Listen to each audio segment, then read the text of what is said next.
Hello and welcome to the first episode of Just Your Average Baker.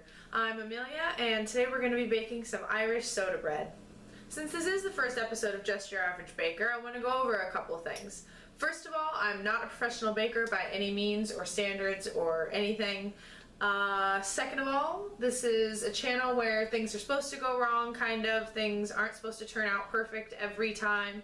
That's kind of the point of it. I'm showing you guys what it actually looks like when something goes wrong or something you bake doesn't turn out perfectly.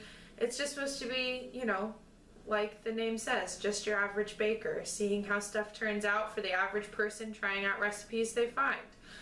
Some of the recipes will be the first time that I'm trying them. Some of them will be things I've tried a couple of times, so it's just going to be an adventure, really, seeing how stuff turns out.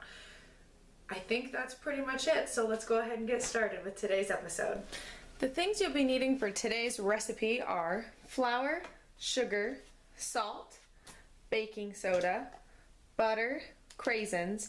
The recipe I'm linking down below, I believe, actually calls for raisins, but I prefer craisins, so I'm using craisins today, an egg, and some buttermilk. So, I got out all my various measuring utensils. We'll go through the measurements of everything right now. Put this out of the way. Start with our flour. We need 4 cups of flour.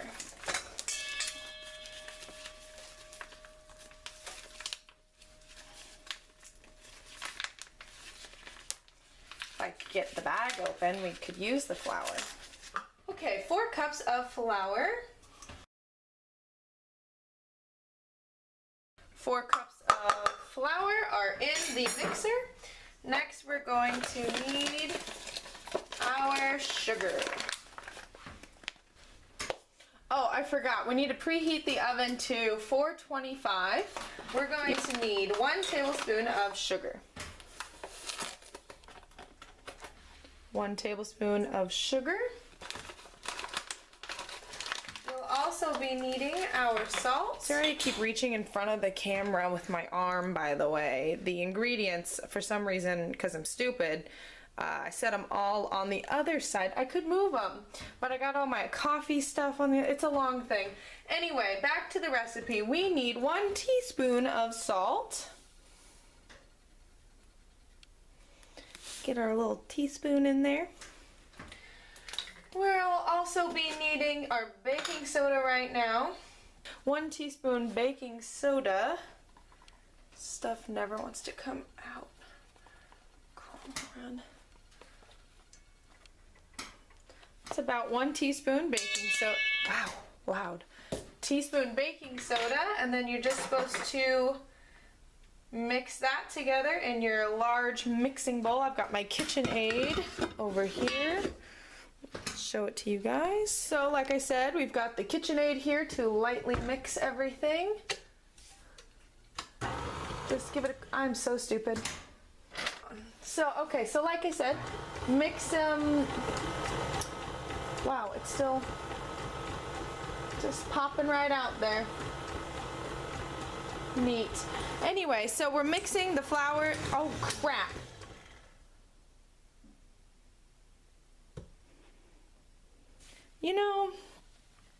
Sometimes when you're baking, flour gets everywhere because you forget which way the speed dial is on the KitchenAid. Anyway, so we didn't even need to use it for the flour. Oh well. When you're baking, you try to be fancy, you try to mix everything in the KitchenAid. Don't do it. So, back to our ingredients. Now that we've got all that mixed and there's a huge mess over there, we are going to work the butter into the flour mixture until it resembles coarse meal, and then we'll add in our, well, in this case, our craisins, even though it does call for raisins. It also calls for probably regular butter, but I always use margarine, so that's what we're going to be using, again, with the reaching, using the margarine today.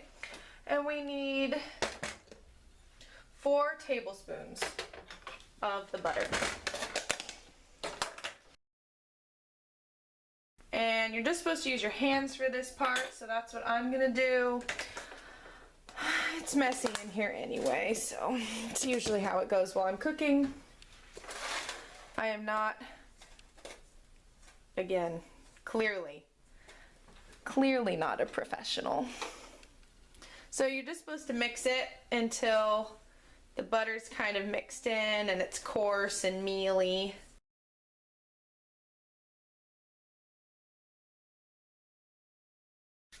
I think it has become fairly coarse. I'll show you guys. It's definitely not just like flour anymore. It's got more of a crumbly consistency, so I'm going to call that fully mixed. So next up we have our egg and buttermilk that we need to add. It says to make a well in the center of the flour. So that's what I've done here, made a little well. We're gonna add the egg first. And then we've got our buttermilk, which, by the way, guys, just gotta show you this. I love how the buttermilk comes that I buy. I buy this brand here, and it comes in this cute little milk gallon looking, well, it's not a gallon, obviously, it's like a mini gallon. It's so, I don't know, I love it. It's cute. So I'm going to give that a shake, and we will be needing 1 3/4 cup of buttermilk. Well, at least one thing I measured out today was proper. 1 3/4 cup of buttermilk going in the well. Next up is mixing it. I usually would mix it with my KitchenAid again, but you all see how that went the first time, so I'll actually just mix it with, what does it say to do in the recipe even? Clearly I'm very good at baking. Mix with a wooden spoon, so that's what we're gonna do. Let me beat the egg up a little bit before we mix it in. Oh God. Just mixing it until it is too stiff to stir. Always remember that when you're mixing stuff, scrape down the sides as you go, and also make sure to get all the way down to the bottom, because a lot of times, see, yeah, a bunch of flour is hiding down there. So you want to make sure you really get everything mixed in well.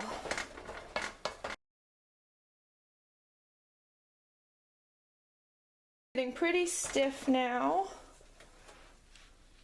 I'd say that's pretty stiff. So I'm going to wipe off my spoon here and we'll move on to the next step. Well, first of all, so again, let's all keep in mind that this is not supposed to be perfect.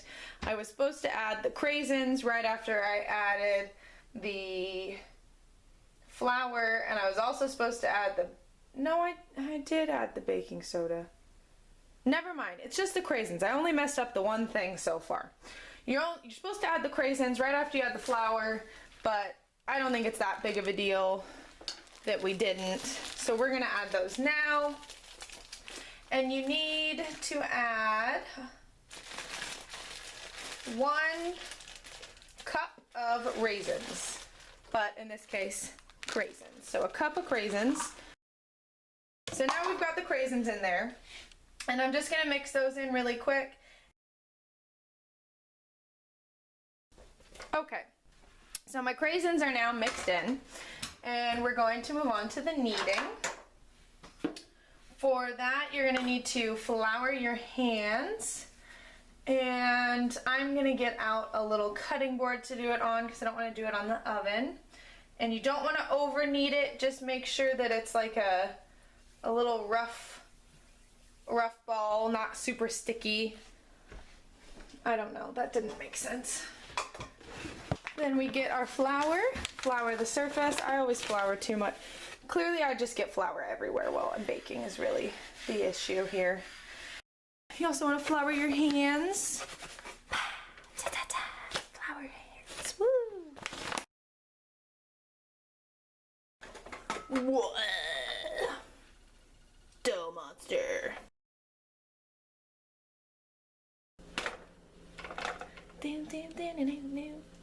I love how dough looks. So squishy. feels cool too. Too bad you're not here. We got all the dough we could get out of our bowl, and we're going to start kneading now. And we're going to just knead it until it gets a little bit less sticky, till it stops sticking to my hands and the cutting board, and it kind of just forms into a ball.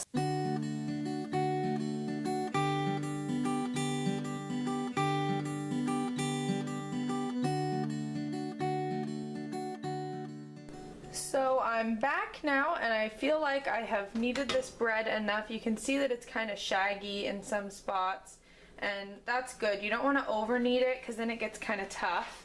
So I've got our baking tray here, and I'm going to lightly grease it with some cooking spray. Just some regular old Pam cooking spray. Just give it a little spritz-a-doodle. Spritz-a-doodle? I don't even know what that is. And then we'll transfer our nice little dough ball here. And I like to let it flatten out a little bit in my hand before I put it down. Pat it down a little bit, maybe on the cutting board again, because I don't want it to be too poofy. Soda bread isn't really a poofy bread, usually. I guess it could be. But I don't want mine to be. So anyway, so we pat it down. And then a nice flattened circle. And then the next part that is important is we're going to score our soda bread about 1.5 inches deep with a little X shape, because that is what you traditionally do on your soda bread. We've got our beautiful looking, did you guys even see any of that? Oh man, I hope so. It's hard to see the thing and see what I'm doing at the same time. Anyway, we've got our beautiful little round loaf with an X through it, and we're gonna pop it in the oven now. It's gonna take about 35 minutes. But hopefully it becomes a beautiful, delicious soda bread.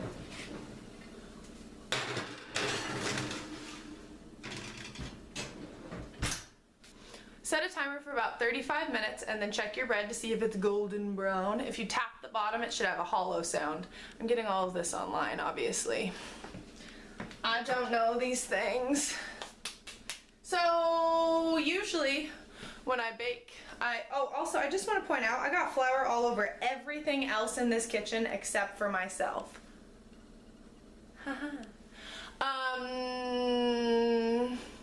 Usually when I bake, I take the time while the thing's in the oven to clean the kitchen. So here's a time lapse of me cleaning up all the crap I got all over. Woohoo!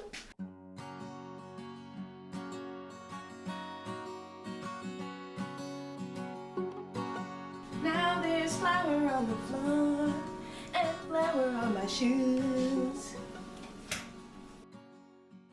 I'm like a little meerkat.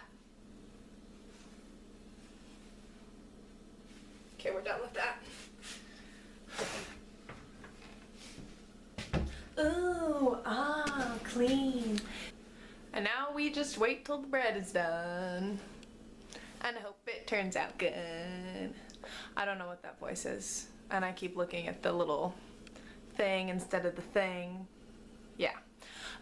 Anyway, so now we just wait for the bread to be finished and we hope that it turns out good. Our bread is fully cooled and now it's time to cut a slice. Handy dandy bread cutter here. I always like to cut it with the little patterns. I like to cut it in chunks going with the cross that we've made in the bread. Words are hard sometimes. It's cutting nicely.